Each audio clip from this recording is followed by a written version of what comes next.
Hello, everybody. Welcome to Political Football. It feels so good to be back. I got Cleve here with me this week. Cleve, we've missed basically. I went to Europe. It was week 14. So we're going back to week 14, Thursday night football. Do you remember who played? Wow. No idea.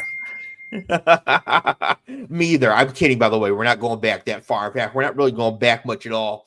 We'll be looking forward here on this show, discussing some of the hottest topics around the NFL, a little bit of college football, and also looking forward to week 18 here as we get ready for the playoff push. But Cleve, I haven't talked to you in a little bit. How have you been?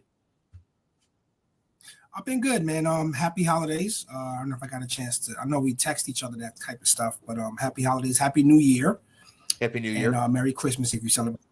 I don't know if you celebrate Christmas or not, but so it's safe to say happy holidays as the normal thing to people these days because everyone gets so. I don't celebrate So happy holidays. Before we start, I want to send out a heartfelt condolence to the victims of the senseless tragedy in New Orleans.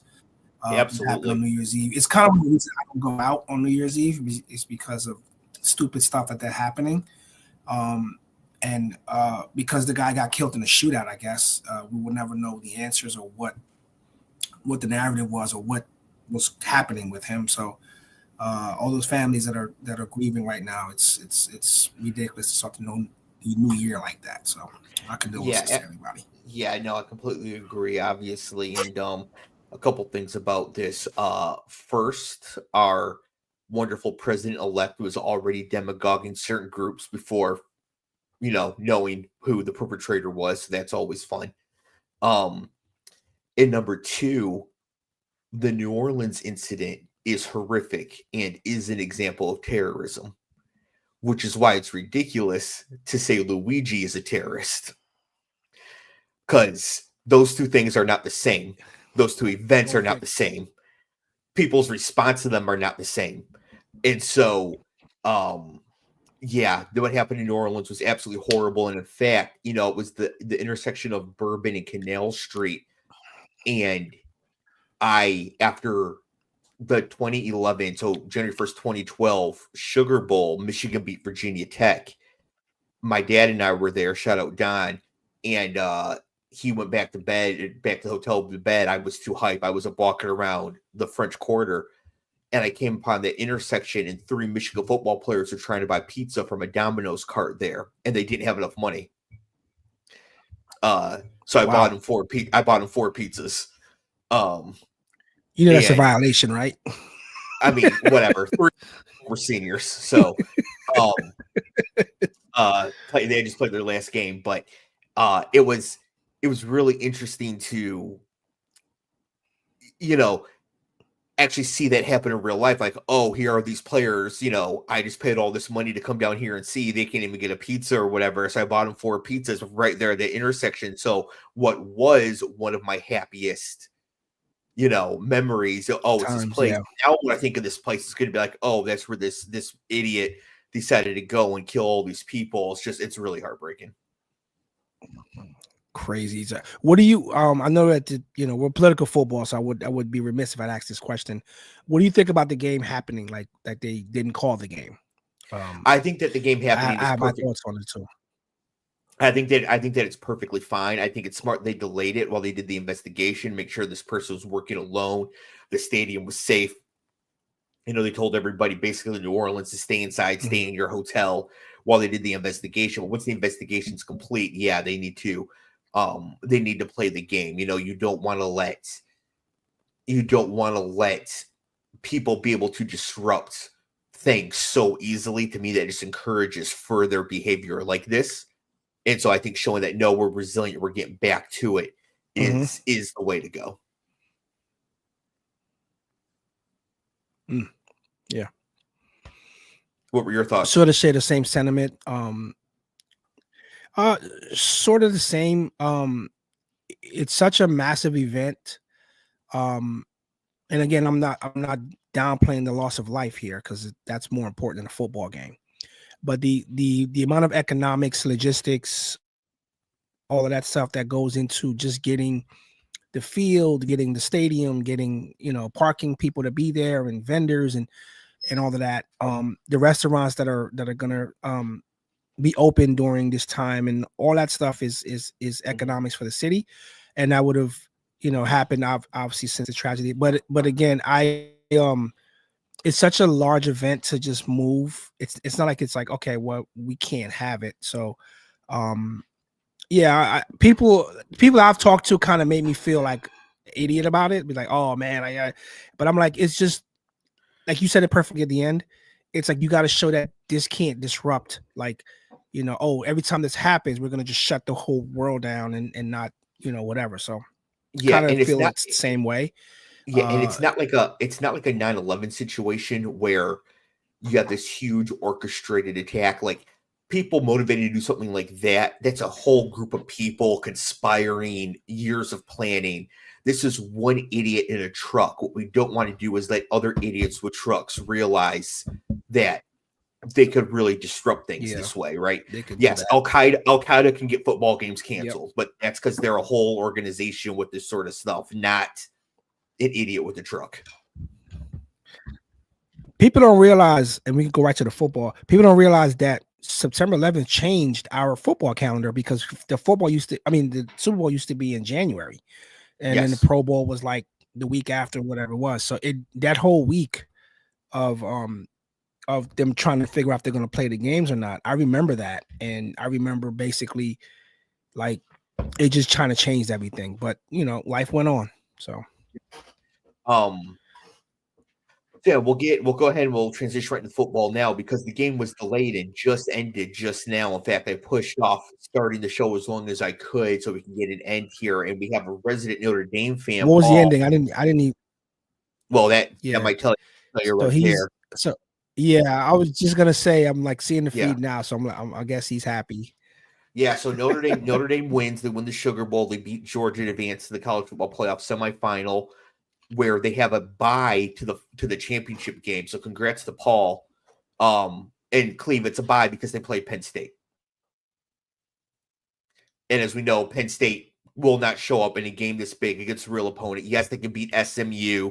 That's not a real school. They can beat Boise State. That's a minor league team. They're not going to beat Notre Dame in a big spot. They are fundamentally incapable of it. So congrats to Notre Dame on making the national title game against what I hope is Texas and not Ohio State. Oh man, can you imagine Ohio State makes that game? Ooh. You know what? Since we're talking everything football, that rest period matters. Like, you got a team that just came off playing not too long ago, and a team that's been sitting cold. What do you think is going to happen? That is. Georgia had a lot of injured players, though. Georgia, including their starting quarterback, they got a few players back because of this break. So for them specifically, I think it was good. I wonder how it was reacting to the delay from last night, because Georgia's coach Kirby Smart doesn't strike me as like a dominant X's and O's person, but more of like a CEO type. Yeah. Whereas Notre Dame's coach Marcus Freeman probably like thought about how to optimize around the delay, how to make things work, go back, revisit the game plan, that sort of thing. So I think the delay the extra delay probably helped Notre Dame. That stuff matters. I mean, in sports, I was, I'm a boxing fan above everything else, and then football is like the second greatest sport to me.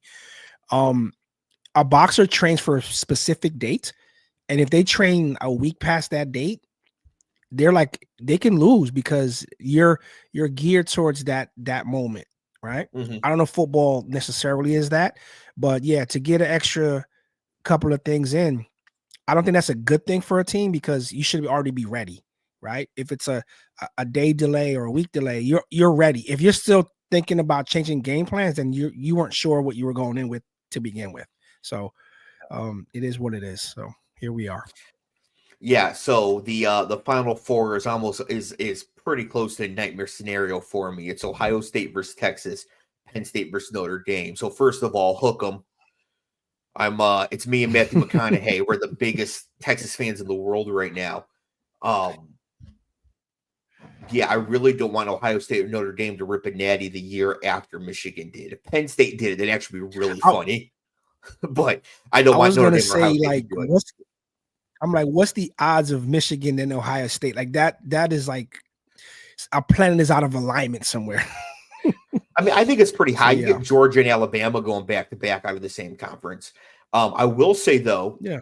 the SEC is very lucky that Texas has joined the SEC because it's Ohio State and Penn State, and then Notre Dame, who should be in the Big Ten but isn't, and then Texas, who is in the SEC. But come on, the SEC really isn't represented here, are they?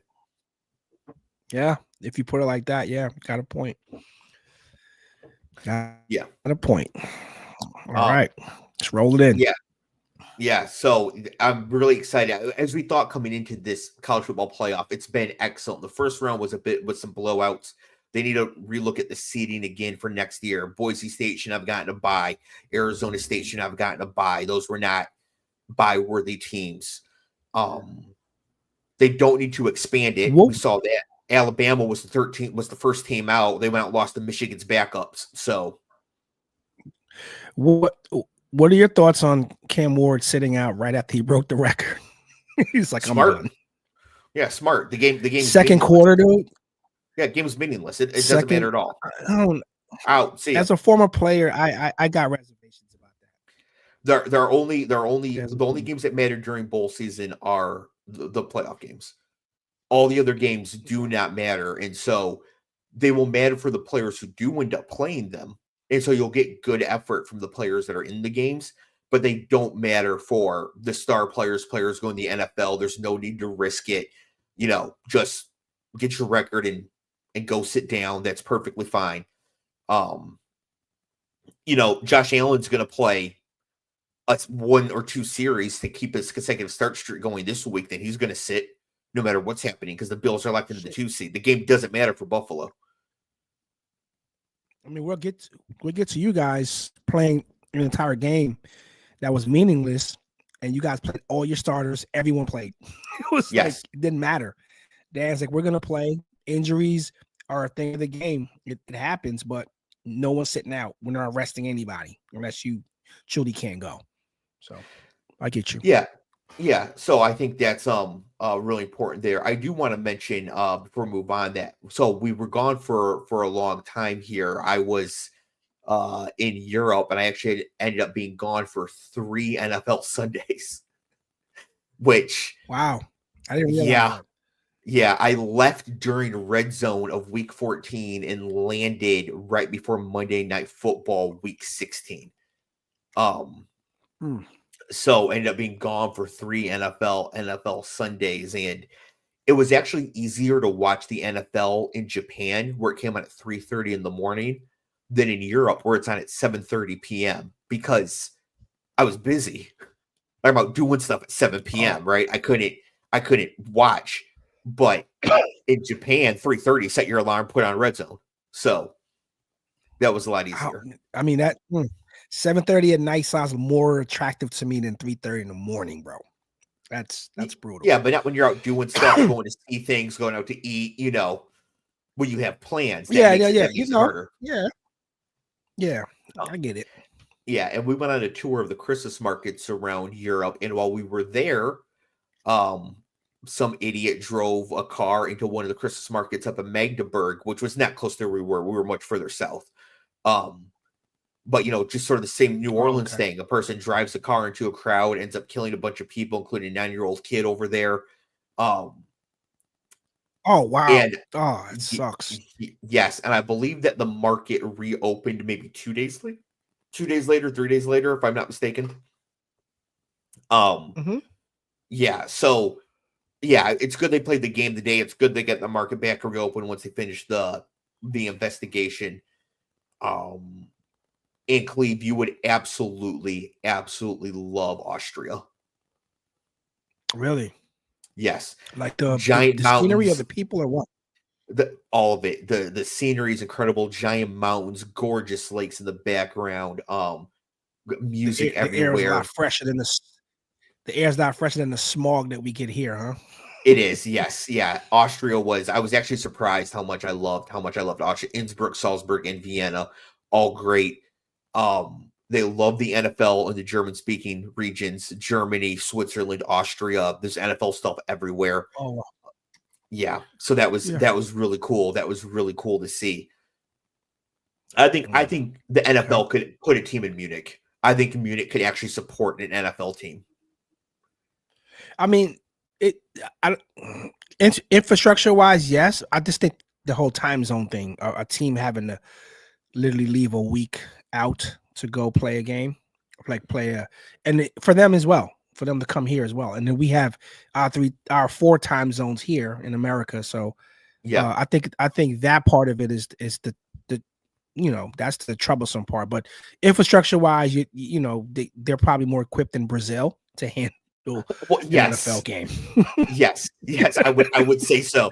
And I think that they are like just the support there for the game very high. Yeah, I mean NFL Europe was around for a while, so like they're not strangers to our brand of football. I mean, there was a whole league over there at one point, so yeah, not surprised there. Yeah, it was just really surprising to me to see how much support the NFL has over there. Like people being interested in bars putting on Red Zone in the evening and stuff like that. Like people really are into it. So that's cool. I kind of like only play a game in Munich every year, but now I see why. It makes sense. Okay. Gotcha. Okay. Now this year we sent them Giants and Panthers. I'm not sure that was the best, but shit show. All right. Next topic here, a topic everybody's been talking about, but Cleve, I want to get your opinion on this. You probably know where I stand on this, but the MVP race has gotten very interesting here. When I left for Europe, Josh Allen was minus 900 to win the MVP. He put up 6 TDs in like 2 different games and had 1 stinker. And out of nowhere, here comes Lamar Jackson storming the castle. And I had it wrong, and I'm on tape here 3 weeks ago praising Josh's, and to my ignorance, I didn't look at the numbers and did not see Lamar emerging that way. And then now it makes sense to me. Go ahead and finish your take, and I'll give you what mine's is on this whole situation. But yeah, you were talking. Yeah, it was what was surprising to me because I couldn't watch Red Zone. I watched like the YouTube highlight packages for every game. And like Josh Allen was just dominant. He had like 6 touchdowns, and the next week they played the Lions. He had like 5 touchdowns in that game and a big win for the Bills. And I was like, oh, okay, well, Allen's got this wrapped up. And then just Lamar just kept churning along. And now Lamar Jackson has more passing yards, more passing touchdowns, fewer interceptions, more rushing yards. And he has like the 2nd highest passer rating for a season of all time at this point. All time. Yeah, all time. That I didn't know. That was a shocker to me. It made sense for his touchdowns, his red zone. I mean, like his touchdowns to be down for 2 reasons. He has King Henry, to carry the load there. Yeah. But he has more touchdowns than Josh Allen. Passer. Yeah. So anyone that's making the argument that he doesn't deserve to because he's already had 2, that doesn't matter. Like it doesn't. It doesn't matter. Yeah, it doesn't matter if you have 2 and then you got to give it to a guy, because if I'm Josh Allen, I'm like, bro, I don't want to feel like I'm getting like a runner-up thing. Like, oh, you know what? Since you haven't gotten one yet, and you're having a great season, but there's a difference between great season and historic season. There's 2 differences there. Historic. Lamar's having a historic season. So yeah. I do think, and this is, if you were done with your take, I'm sorry if you weren't. Go for it. I do think that there is and I hate to be that guy in the room, there's a race element to the whole thing. Well, yes, and it's based on what the talking heads, how the talking heads kind of pump up one person versus the other. But then Lamar's been in the league, what, 6 years? Am I wrong? Yeah, came in 2018. Years? They came in the same year. Yeah. So, but this guy doesn't get any national ads. Like he's not out front. And I don't know if that's him or if he just does not get the opportunities that these other guys get or whatever. Right. But you've been singing his praises since this show has been in existence. Like you've always picked them to be, and you've been consistent with that, and you've been sharing the numbers and kind of like giving him his flowers basically. And people think the MVP is a more popularity, but it's a numbers driven. It's stats, and it's clear and far and away. Like if it ended today, he's the MVP, right? He's the MVP. But I hated the race part of it is that they try to make it that Josh is working with nobody and he's elevating all these other people. It's the same thing. Zay Flowers is the same as the guy, the number one on. Yeah, he has Amari Cooper. I don't know who's. He has Amari Cooper. Yeah, So I'm like, like Lamar is benefiting, but the running back in Buffalo has a shit ton of touchdowns. Yeah. Right. So it's not like, Josh is doing it by himself and he's elevating the entire team and he's the guy. No, we've seen Patrick Mahomes be the MVP because they had no one. he had to play a brand of football to make them win. Right. Both these guys are having a great season, but if it ended today, Lamar's the MVP. People get mad when I say that, but it is what it is, bro. So I completely agree with that. And also, Josh Allen's not really going to play this weekend, and Lamar is in a must-win situation to win the division. So we're going to get another great Lamar game and a win, and then the Bills are going to play mostly their backups. So that means that Josh Allen is 13-3 this year. Because whether the Bills win or lose this week isn't really on him, right? The Ravens, I think, are going to win, and they'll be 12-5. So Lamar will have one fewer win. Here's what sealed it for me, right? Other than like hearing the gaudy numbers, whatever. He beat a division foe that he struggled against for a long time. He beat them; they were formidable, right? Josh struggled against the fucking Pats. Right. like it came down to the wire against the Pats. You serious, bro? You're supposed to roll those dudes, right? Any other team, you can say, okay, we got to take it to the mat. Go ahead. Yeah, and we haven't mentioned what to me is one of the most important aspects to this. Lamar went head to head. They played. The Ravens won. Like, I think Josh Allen has had an MVP caliber season. But he hasn't been as good as Lamar Jackson. Lamar Jackson should win the MVP this year.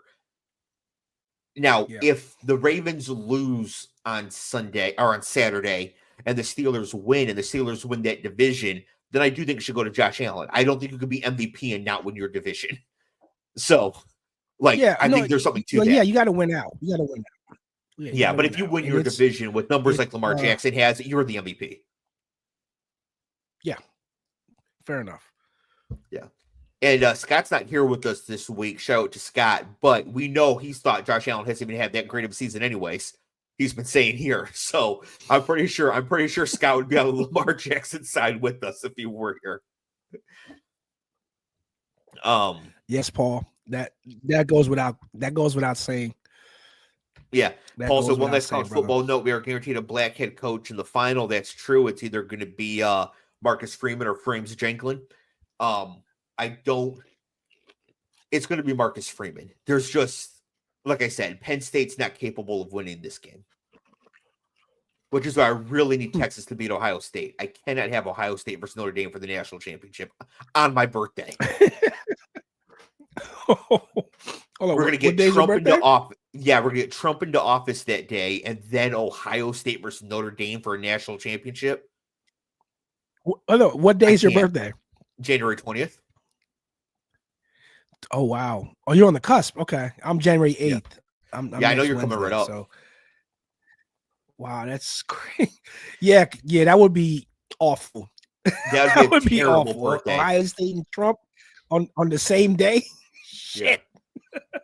Yeah. The only positive is that that's like the one scenario where I'll root for Notre Dame. So Paul and I would actually be on the same side there for once, but that's it. Yeah, I need Texas to just win this national title. I can't deal with this. last thing before we get into the preview for next, it's going to be a shorter show this week because we're not doing the full review of all the games and all that because we're just sort of setting the table for what's coming up here. So we're going to do one more topic here, and then we're going to do the preview for this coming week, playoff implications, that sort of thing. The Eagles sound like they're planning to sit Saquon Barkley this week. He is 101 yards away from breaking Eric Dickerson's all-time rushing record. Cody, the Eagles have nothing to play for. They are the number 2 seed no matter what. Are they doing the right thing by benching Saquon and giving him effectively a bye when they don't have a bye in the playoffs? No, I mean, all right. So, a couple things there. Records are meant to be broken, and I don't care how much Eric Dickerson cries about it. I mean, it's stood long enough, right? The guy's within spinning. If he was within like 400 yards, it's different. He literally could have that in a quarter, right? Because he's that good. So yeah, them sitting a guy, football is part of injuries. You taught me this with how parlays were done. Like if somebody gets injured, it just blows the parlay leg basically, and that's a part of it. I never, till you explain that to me, like you kind of made sense of it. I always thought it was unfair. A guy gets hurt like in the first quarter, and everyone comes in, but this guy, you're like, come on. But that's the excitement and the juice of it. It's like this is a dangerous sport. This is a competitive sport, and I'm pretty sure he's being nice and said, hey, you know what, they want to sit me, I won't fight it. But if it was me, I'm breaking the record, bro, because I want that record. That record stood for like 40 something years, almost 50 years, I think, right? 80, was it 84? Yeah, it was. Yeah, that record's been I was time. alive, but I was like a toddler. It's 83, 84, somewhere in there. Yeah, I mean, there's some records that won't be broken, but we've seen the sack record get tied and stuff like that. So, it ain't his record, and Saquon just joined the 2,000 rushers. I think he's like the 9th person now, but the true 2,000 yard rusher is OJ Simpson. He did it in 14 games. Everyone else is like 15, 16, 17 games. OJ did it in 14, which means he had to average, right, whatever the math is, almost 200. He was the offense for Buffalo. Right? Barry did go over 2,000 in his last 14 games. So the first 2 games of the year, Barry only had like 50 total yards. So in the last 14 games, Barry got 2,000 in 14 games. Oh, I did not know that. Yeah. So then that would actually make him the truest 2,000 yard rusher because that's interesting. The first two games he did like nothing, and then he exploded over the last 14. So I think the Eagles are doing the right thing if they choose to sit him. A couple things. One, if they play him, they have to play all the starters, because if you play only him and like your backup O-line and Kenny Pickett and no AJ Brown and no Devontae Smith, you're just gonna put like 11 in the box because it's just going to Saquon, right? I didn't think of that. Yeah, you're right. You can't play you can't play the twos, and he's the only guy in there. Everyone has to play. Okay, right. That makes sense. So then you have to play everybody. And they want their bye. They should get one because they don't have they are the 2 seed. There's nothing they can do. They can't lose the 2 seed. They can't go to the 1 seed. They're locked in. So this becomes their bye heading into the playoffs, which I think is huge for them. And also the Eagles are legit Super Bowl contenders. After their horrible start to the year, 2-2, we were like, why is Sirianni still here? They are them and the Lions are the 2 best teams in the NFC. Philly. And if the Vikings win on Sunday, the Eagles will get Detroit in Philly in the NFC title game. Like, the Eagles need to be optimizing for the Super Bowl. This is not abstract for them. This is happening. Yeah. So to me, in hindsight, you don't risk it. Yeah, in hindsight, you're not playing for the record. You're playing for a championship. Like, the record is just like, it's collateral damage. Like, okay, we could pick up a couple of things on the way, but if I ask him at the end of his career, what would you have wanted, the Super Bowl or the rushing record? Yeah, the yardage. He was going to say he should say Super Bowl. So yes, yeah. And the thing is that they're locked into the 2 seed. That's why he's not playing. If they had won one more game this year, they'd be able to play for the 1 seed. They'd be playing all the starters, and he'd go out and get this record. So it's not like they're also in this position because they're in this position. if that makes sense. You know, they I mean, could have won their way to he playing him. technically, yeah, he technically had it. It's something like Genty, right? People talking about, you know, I said, well, listen, Genty had to. There's some games where they just like sat him, like he only played like a half or whatever, and he played more. He would have crushed the record. But again, Barry's record is going to stand, and that's the closest you're going to see somebody get to that. I don't know a running back. He's probably not even born yet. That's going to get to that. That's hard to do. Yeah, we're gonna have a running back break Eric Dickerson's record, or they're gonna do it the exact same way. The exact same way that Barkley almost did it this year. Barkley has 5 touchdown runs of over 60 yards, which I think is an NFL record for a season. And so that's 300 yards right there. That's how somebody's going to have to do it. It's going to be somebody like a Jahmyr Gibbs or Devon Achane, Jamal Charles, CJ2K, somebody who's able to hit like 7 60-yarders in a season and is also a good running back. You remember what's the running back that used to play? Jamal Lewis, right? Yeah, because he got it. But Jamal Lewis had a game where he ripped off like 4 runs for 80-something yards. Yes, that one game he had the single game rushing record. Yes, and Jamal Lewis got, I want to say, 14,000 carries that season. Right? Like, they ran the hell out of that guy. Yes. People forget about him, man. They ran the hell out of him. Yes. So I think that insane efficiency is the way somebody's going to get there. And Saquon almost did it this year. And I think somebody will do it. Paul saying that Dickerson 14 or 16. Dickerson played 16 games. I hate when guys break records due to extra games. I don't. Like, it is what it is. Like, you know. No, it's I agree with Paul. It's to me, it's more impressive. Okay, like Peyton Manning has. Oh, Mike went out. Peyton Manning has what, 55? He has 50. He's only got 55 touchdowns, right? Because I think so. Tom and Patrick got 50 on the nose, but he got 55, right? And you saw how hard that was. So that's a record, 55 touchdowns. That's gonna stand for a while, right? That's gonna stand for a while. I think because it's such a hard feat because no one's come close to that. You know, a guy was sitting with 48 touchdowns and it's like week 8, 14 or whatever. No, like this is, that was impressive. And again, records are meant to be broken. And there's some records that won't be broken. Like Brett Favre's Iron Man record. That is ridiculous. That is ridiculous. He played a couple of eras of football. And never missed a game. Like you telling me that this guy was never hurt enough to say I can't go? That's crazy. Brett Favre's record doesn't count because he was addicted to opioids during it. That's why he was able to play.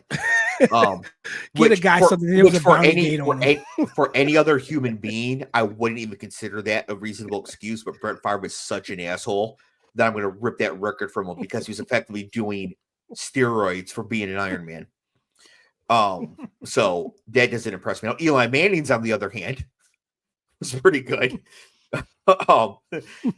Eli's was pretty strong. Yeah, there's a couple of records that won't be broken, but I think that like the league plays 17 games now, so the records will go higher. That's just how it is. I don't think it takes away from them doing it. One thing that is interesting is that I believe Saquon's played 16 games. So he did 2016, which is sharp. But if you were to play this game and break the record, then he did it because it's the record for an NFL season. Saquon doesn't pick how many games are an NFL season. And being healthy the entire season is also an impressive feat in order to do it. Well, okay, so that's what I was going to go there next because that what spans the sports spectrum. Like LeBron is this generation's GOAT, but MJ is my GOAT. Like I can argue that on any hill, right? But LeBron, if you play as long as LeBron did, you better have every record, you better have every accolade that there is because you're playing forever. And there is something to be said about playing into your 40s when you started as an 18-year-old. Like that's impressive in itself. But when you look at Jordan's career, it's half of LeBron's, and it's way more impressive. as far as the championships and stuff like that. Because I think Jordan played 15 years, and what they got out of him in 15 years was crazy. So, this is why I love sports. It's just like I said, I'm of the ilk of like he should just play. But again, you make a sound argument for it's a real nothing game. Like he goes out there and like tears his ACL, then what? It's like for what? Tell me why he was out there. Or one of the offensive linemen gets hurt because you have to, like, if you put him the second string offensive line, he's not going to get it. Yeah. Well, I got that part of it. That's why I said I didn't think of it like that, because it's not just them playing, but you're putting everyone at risk. Like we need every guy. Ask San Fran about a guy going down as the guy was getting on the field and he just blew his whatever injury was. That cost him the game. Yes. The game was like, okay, this game is over now. Yes, exactly. And so that's why I think they're doing the exact right thing by not playing him here. But I do think they should do is try to get Kenneth Gainwell, the backup running back, enough yards to where it would be the record for Saquon. So like if Kenneth Gainwell runs for 130 and Saquon only needed 101, then we just give Saquon the record. Because obviously if Gainwell did it, Saquon would have done it. That's the way I'd go about pulling that off. Then, of course, we're producing the show during the show here as I'm pulling the Week 18 schedule. Okay, Week 18, always one of the most fun weeks for watching football because there's no Thursday night, there's no Monday night. We get 2 games on Saturday. We get AFC North showdown, Browns at Ravens, and then Bengals at Steelers. So, firstly, this is backwards. If the Ravens win, I believe the Steelers are locked into the 5 seed. And so the Steelers should play first. Because if the Steelers win and the Ravens win the division. If the Ravens win, the Steelers will already know they can't win the division by the time they play. They did this backwards. The Steelers should be the first game. That's my only complaint about that. The record comes out in what, August, whatever? No, this schedule gets made July. This schedule gets made like last Tuesday, like now. after the games. Yeah, it gets made right now. So they knew this when but it's released. Together. Yeah. So but they didn't know the outcomes of Pittsburgh even being in contention. Right? No, so the matchups are made back in May. It was May 12th, I believe, when the matchups are decided. But the order the games are played, when the games are played, what day the games are played is decided this past week. So they could have easily put the Steelers first, which is what they should have done. So I don't like that, but otherwise it's fine. I think both the Steelers and Ravens are going to win, which I do think will get the Steelers the 5 seed in the AFC. And the 5 seed in the AFC is very important because that's the team that gets to go play Houston. Mm-hmm. And so your options are either you get to go play at Buffalo, at Baltimore, or at Houston. I wonder which one I'd rather have. Do you want to play Josh Allen, Lamar Jackson, or inside? Not only that, you're playing 2 MVPs. Right. MVP caliber quarterbacks. I'll take Houston. Yeah, absolutely. Absolutely. So the 5 seed in the AFC is very important because going to Houston is so much better than going to Baltimore or going to Buffalo.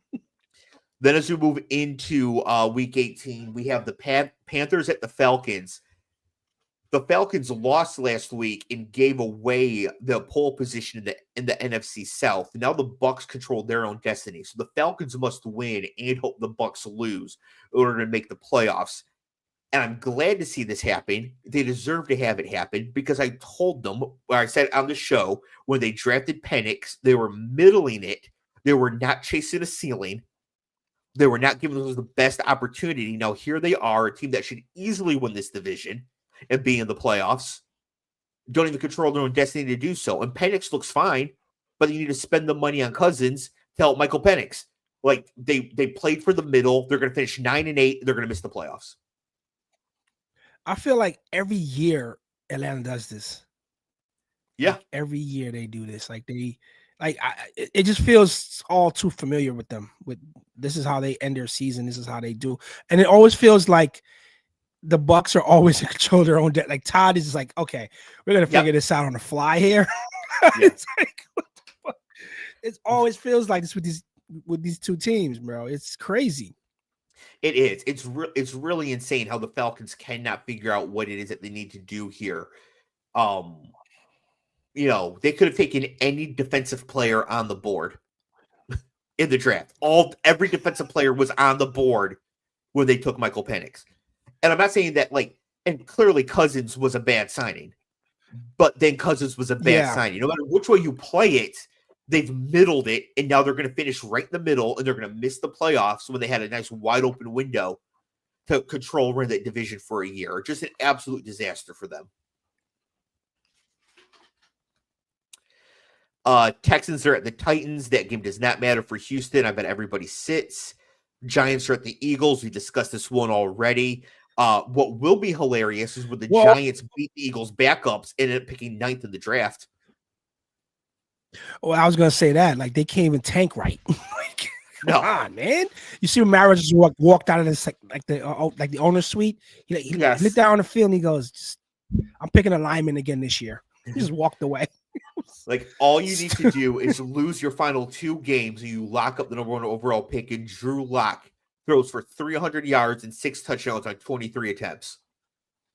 He literally had a game that's like, it's in the pantheon now of like a few people, like the Tom Brady's of the world, the Peyton Manning. Yes. Like, he's on that list now with them. And I'm like, dude, did you just help yourself out? Somebody should have tackled him as he's running into the end zone. Just tackle him. Yes. Also, Malik Neighbors, though. Yeah. Well, they knew what they got in him. They need a quarterback. That's why you tank. Like, you got to get a quarterback. Cam Ward, Shador.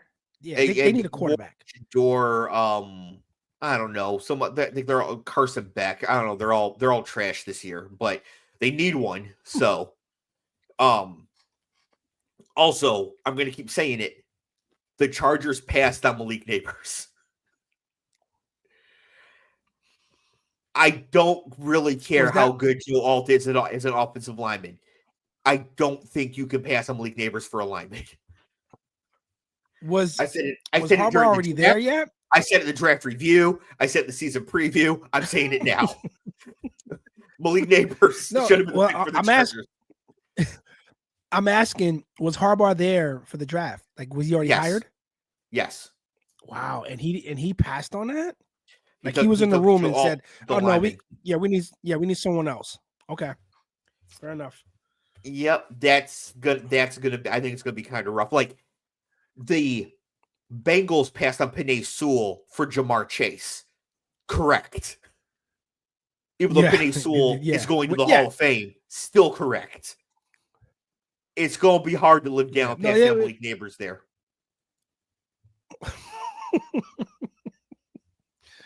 Man, when you say it like that, that's bad. Jaguars at Colts in a game that doesn't matter for anybody since the Colts lost to the Giants. They're not competing for the playoffs anymore. This is Doug Peterson's farewell game, though. Yeah, you think they're gonna end it? Yes. I bet if they win this, the team gives them a game bath on the way out. Like a canoe? Yeah, because they know. Like, hey, we won our last game. Good job. Enjoy retirement. Or enjoy television, probably. Commanders at Cowboys. This game does matter for seeding for the Commanders. The Commanders do need to win. You do not want to be the 7th seed in the NFC and have to go to Philly when the other options are going to the Rams or to Tampa. So the Commanders will go all out here against the Cowboys. Now, once they get a lead, they might pull their guys a little bit earlier than they normally would, but we're going to see Jaden come out and play for real in this game. That is such a when it comes to shit franchises, they turn that around pretty quickly. Yes. And it just shows you when you pick up the right kind of quarterback. And owner. Don't forget the ownership. Ownership group matters. Yeah. Yeah. Yeah, I mean, Dan Snyder would have tried to draft. Amazing. Dan Snyder would have tried to draft Ryan Leaf again. So, man, Bears at Packers, same idea. The Packers need to win for seeding. Now they need the Commanders to also lose. Right now, the Packers are the 7th seed. They need the Commanders to also lose so they can move up to the 6th seed. Because I think if the Packers to go to the Eagles on the first weekend after the Eagles have been able to rest everybody, I think the Packers are going to get absolutely hammered by Philadelphia. Wow. So the Packers are going all out. The Bears, you would think, could go all out to try to play as well, to try to end the year on a high note or something, but they're such a mess. It's not going to matter. So bad.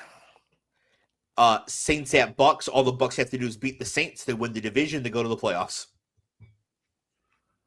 Which they should. They should handle their business. Did you see Baker made the Pro Bowl? Oh no, he did. Mm-hmm. Wow. Yep, and well deserved. Well, Jaden Daniels, Jared Goff, Baker Mayfield. Wow. Did he make it as an alternate? No, I think he made the actual roster. Oh, okay. Well, Bills, the hope is for one of those guys to be going into it. Yeah. No, I'm saying when you make the Pro Bowl as a quarterback, hopefully, like you're like right when the season ends, you're like, I won't be going because yes, we're in the playoffs and I potentially going to the Super Bowl. So, well, that's what we're hoping. That's what we're hoping for Jared Goff. What is it, Tampa? Yeah, Orlando maybe. I don't know. But yeah, that's what we're hoping for Jared Goff. That Jared Goff will be too busy to make it. Bills at Patriots. Again, this game means absolutely nothing. The Bills are locked in the 2 seed, but Josh Allen will start to keep his streak alive. He'll play 1 to 2 series, and then he's out. Chargers at Raiders. I'm pretty sure the Chargers are playing for seeding. I don't know that for a fact, and they may know that they're not, depending on what happens with Pittsburgh before this game. If they're not playing for seeding, they will still play the starters a couple series. If they are playing for seeding, this is Jim Harbaugh. Like, he's going for the win. Like, if there's something to be gained, Jim Harbaugh wants to win it. Yeah. Also, how good of a football coach is Jim Harbaugh, huh? Yeah, nah. I mean, he's been here before. Like, I'm not surprised. You know, you fresh off from Natty, and you the last time we saw you in the NFL was at the Super Bowl. So right? So, yeah. I don't know. Yeah. I just think it's just really it was the NFC title game, not the Super Bowl last time he was there. But yeah, the Chargers underperformed for years and years and years and years and years. Harbaugh shows up just like that. 10 wins. Yeah, but they fired Marty with 14. Yeah, that probably wasn't very smart. Yeah. I think if an NFL coach wins 14 games in a season, 15 games now, because it was 14-2. If an NFL coach wins 15 games in a season, I think they even get one N-word pass without getting fired. You're literally untouchable at that point. Like, you can walk in and just say, hey, whatever.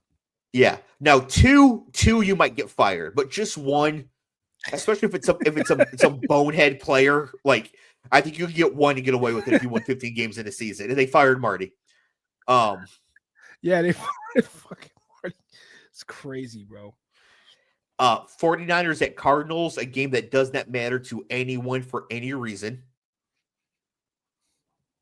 So, thank God for Red Zone. Thank God for Red Zone. Yes. This is the last week in the Red Zone, right? It is. Yeah. Now, the 49ers and Cardinals could be an entertaining football game, because it's going to be like all backups and who cares, and players that are trying to get good tape. It's a preseason game. Yeah, preseason game with stakes. It's a preseason game. It could actually end up being an entertaining football game. It just won't mean anything. Chiefs at Broncos. The Chiefs are resting everybody. They got the number 1 seed. They're done. They're in the clubhouse. The Broncos must win to make the playoffs. The Broncos have first again, they're going to be playing their 1s against 2s.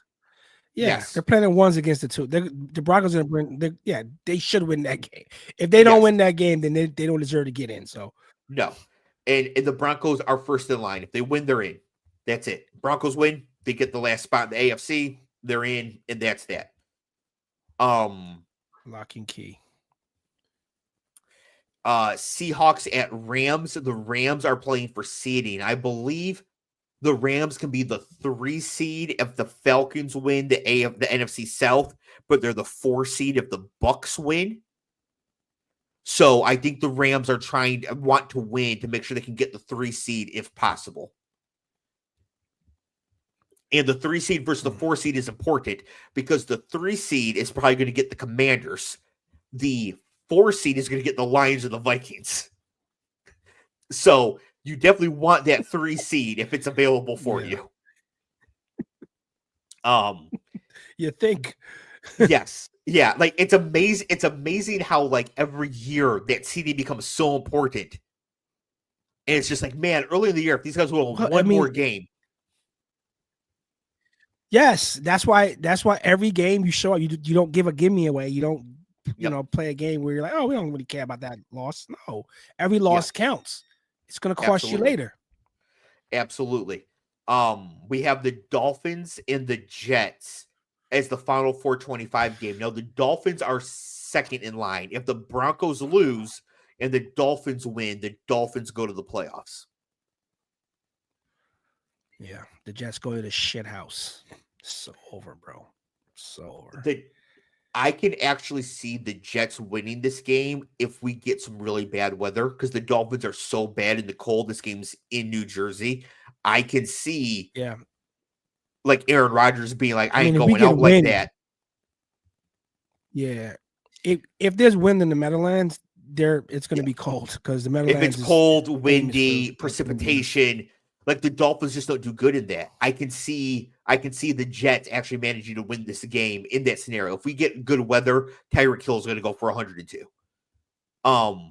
That game is basically Aaron Rodgers putting up decent tape to say somebody else take a shot at me, but yes, who cares?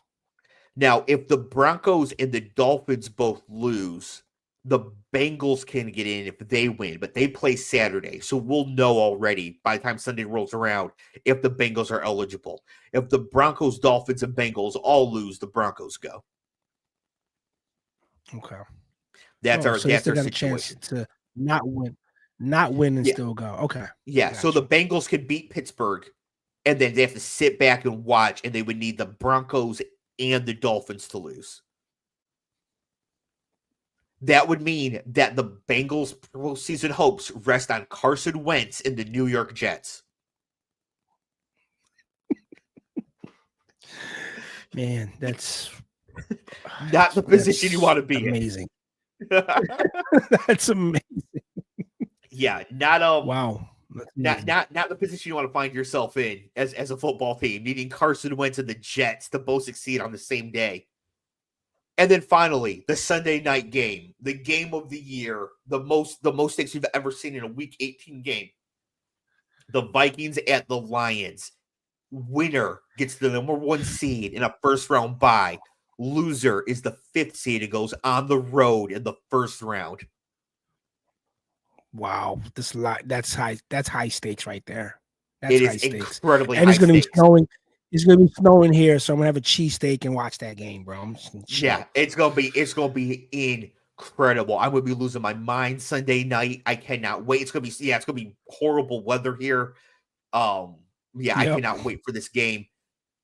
I'm very confident going into this game. I think the Lions are just better than the Vikings. We're getting Alex Anzalone back, but the Lions are so hurt on defense that I think a Vikings like A effort could put up 42 points. Then it's just like, are we there? Poor Paul says, I'm going to have a heart attack while this high leverage football this week between Notre Dame down in the semifinals and then the Lions going to the playoffs. Now, me and Paul could rip off an incredible calendar year here. Michigan Natty last year, Notre Dame Natty this year, Lions Super Bowl this year. It is possible. But yeah, I think the Lions are going to win this game. I think it's going to be lower scoring than people anticipate. I think like a 31-20, 31-23 Lions victory, something like that. Ungovernable. It's a great word. great in that context there. Yeah, work like I'm ungovernable. There's not enough cocaine or hookers in the Metro Detroit area for the party Paul would throw if Notre Dame and the Lions won titles in the same year. Speaking of Lions, did you guys see the loose lions in Detroit last week? There were like 14 lions, like actual lions. Yeah. Oh yeah, you were probably gone. There were 14 lions. You gotta Google the story. Like you gotta like go on TikTok or go on YouTube. They were like guys were driving through like the city and seeing lions just running through someone's yard. Like I'm like, what? Did they say where they came from? Did they get off a boat? Did they escape from the zoo? There were like 14 lions running free in the city, bro. Yeah, and it didn't make national news. Yeah, that's like Florida man stuff. That doesn't normally happen in Metro Detroit. Right. Like we might have some more standard crime. We don't normally have the like 14 lions, man fights alligator with the golf club. Yeah, it is wild. I mean, we get bears in New Jersey all the time in your backyard, so that's normal. Yeah, that's not uncommon. Wow. Anywhere you got big forests, you're gonna with bears in the back, in the backyard. Mm-hmm. You've been talking a little reckless in the chat offline about the Lions now. You've been saying that you think that their window is closed this year. Time has passed. It's not going to happen for them this year. It's with the injuries. And then Dan kind of just really rolling the dice a lot. Like I get it. He's an aggressive coach. He's rolling a lot. Well, you roll the dice more when you have those injuries. That makes sense. So I like what he's doing. Are you willing to say right now that you think Sam Darnold is going to come into Detroit, win this game, and lead the Vikings to the number 1 overall seed in the NFC? Let's not get crazy now. I never said that. That wasn't even in the chat that I'm thinking. Sam Darnold is a good quarterback. He's having a great season, but I mean, you guys are. I mean, he's had a great season. I'm not taking anything from him, but he's like that game in his career in the NFL. That's his Everest. This is his Everest, bro. Mm-hmm. Like he has to show up and have a like, and even if he beats you guys, it can't be like by like a field goal or some stupid. Yes, it can. He has to either roll you guys. It won't matter because he has to roll you guys or win by like 2 touchdowns, huh? It doesn't matter because it's the number 1 overall seed on the line. They could win.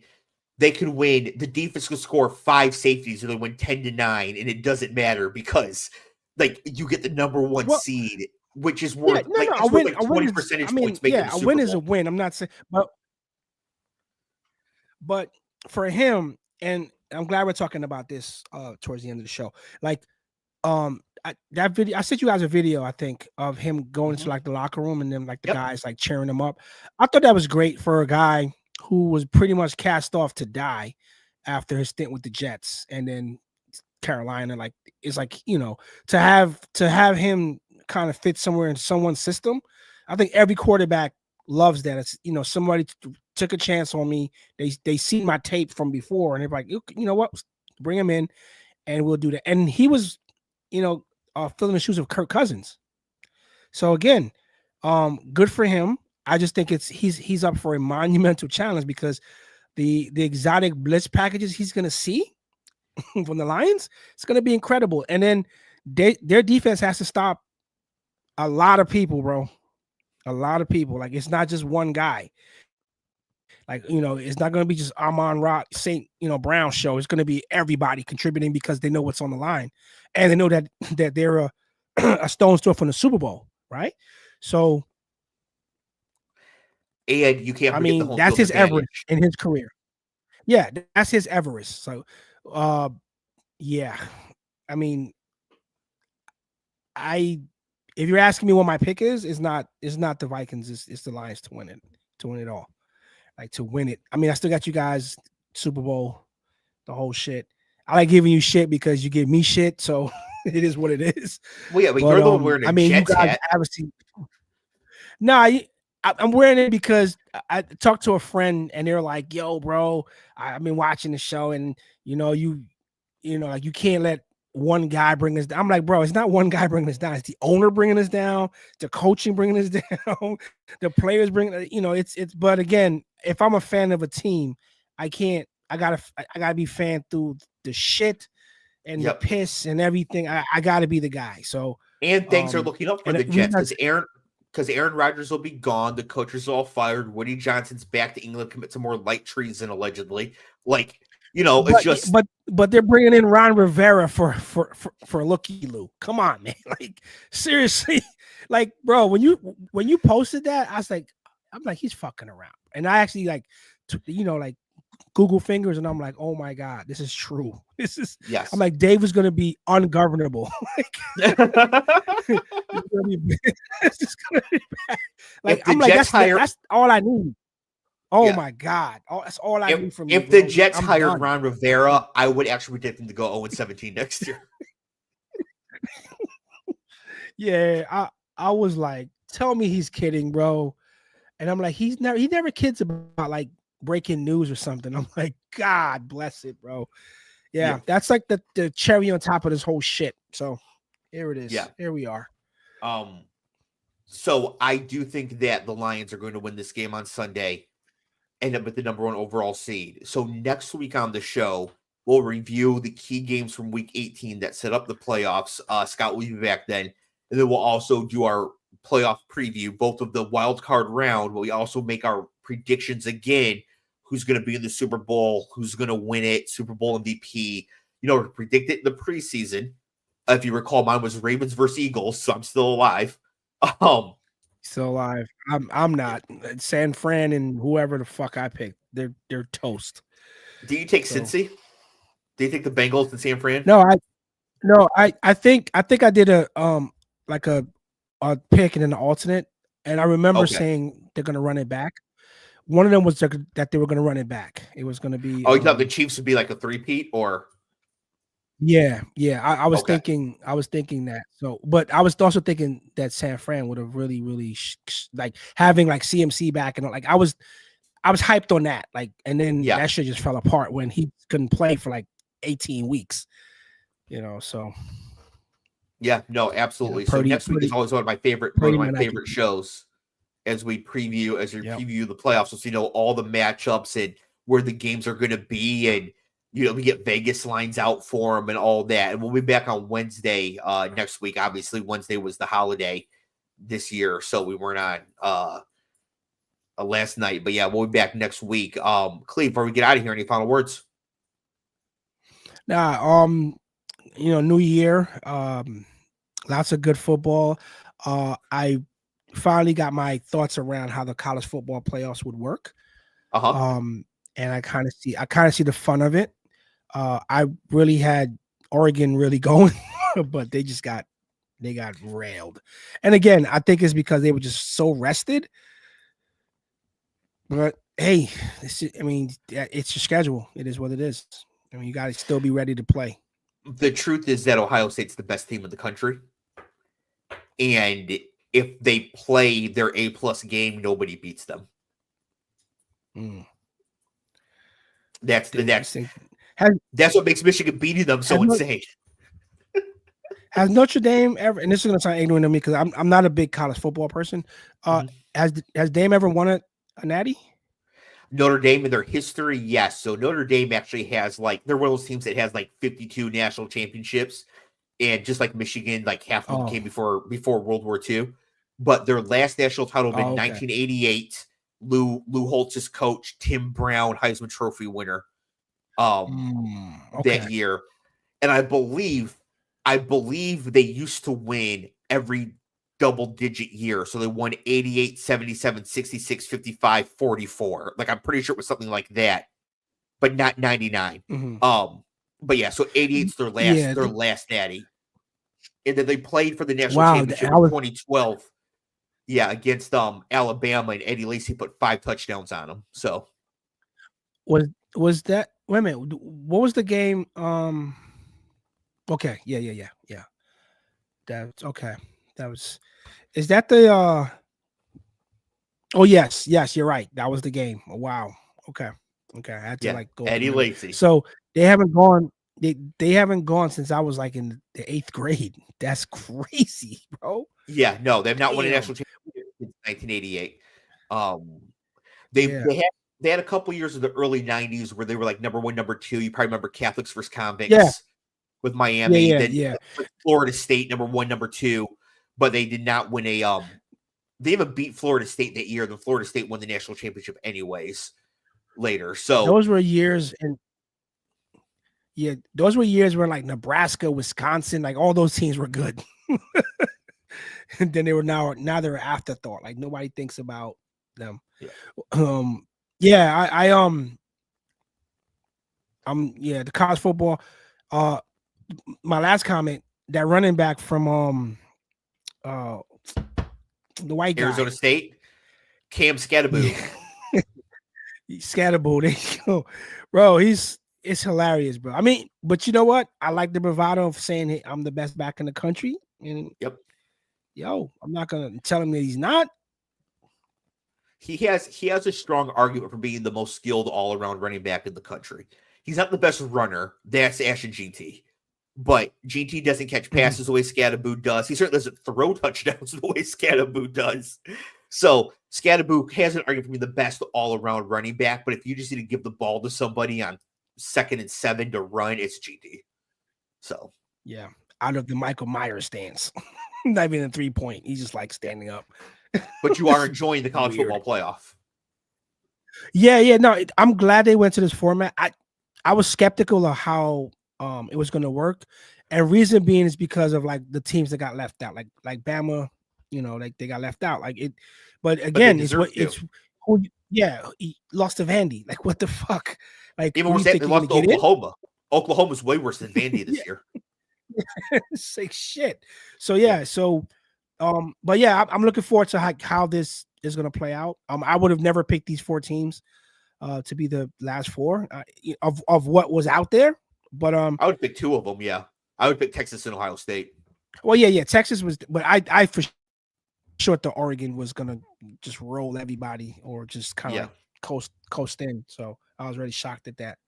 But yeah, it's been exciting, and this is a exciting part of the NFL season because now it's winner go home. Yes, and that's why it feels so good to be back on the show, back in the broadcast chair here, which I'm still in my work clothes, by the way, because I just came home and immediately started watching the Notre Dame Georgia game. I forgot to change. I figured you were.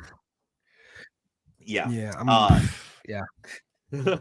Yeah. So we're really excited here. Really looking forward to next week. Thank you everybody for joining us in the chat, joining us live. Thank you everybody who watches after the fact. Please like the video. Feel free to share it with anybody else who likes football. Leave YouTube comments if you want. Apparently that's supposed to be pretty helpful.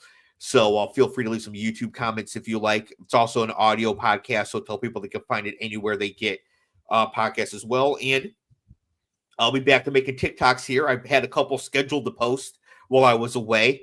Did okay numbers, and so long as the government doesn't ban TikTok, we'll continue to be there. So congrats again, Paul. Good win. Congrats, Paul. I'm so happy for you. Jesus Christ. All right, we will see everybody next week. Peace.